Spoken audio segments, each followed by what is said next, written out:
Alright, so good morning sa inyo lahat mga kaborchki. Nandito tayo ngayon sa Pantalan ng Batan. So naagang maaga tayo dito, rin tayong hinatid dito. Yan. So papasyalin natin to yung Pantalan ng Batan na to. Apakatagal ko nang hindi ito na hindi na pasyalan mga kaborchki. Yan. So yan, pakita ko lang sa inyo mga kaborchki. Yan yung Pantalan ng Batan.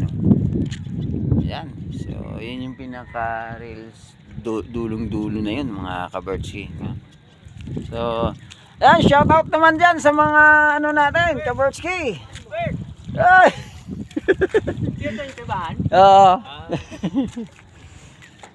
Ayan, so yung nakita natin yung classmate natin, no? Nandoon sa ano. So, ayan. Shout out kay Mike Dalida, shout out. Ayo, siyod ng taba. Ayan mga kaborchki, siyod na ng taba si Mike. So ayan, so yun, mapunta sila doon. So dito, tour ko muna kayo mga kaborchki. Ayan o. Ayan.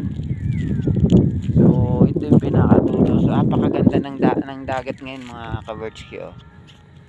So yun yung medyo lutay tayo ngayon. Kaya kung mapapansin mo mga kaborchki, yung mga taba, lahat yan nakikita nyo, lahat yan yung taba na yan.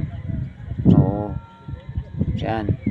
So yun yung pinakamalayo ngayong taba na yan, papuntang Bayang yan mga kaborchki. Yun, doon sa dulo na yun. Ayan o.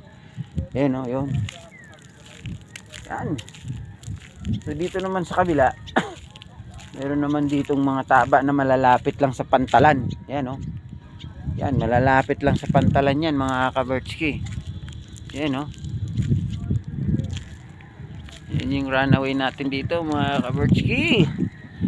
Ayan. So ayan yung ferryboat natin ngayon. Sasakyan patawid sa kabila naman. Yan. So yan. So kitang kita yung ganda ng Pantalan ng Batan mga kaborchki. So nakakalungkot lang, hindi na ano ng barko na dadaungan. So nung araw kasi yan, diyan dumadaong yung barko mga kaborchki. Yan. Yan yung titignan natin. Diyan dumadaong yung barko dati mga kaborchki. So ngayon medyo hindi na. So yan. So hanggang dito mo lang muna tayo mga kaborchki. Good morning sa inyo.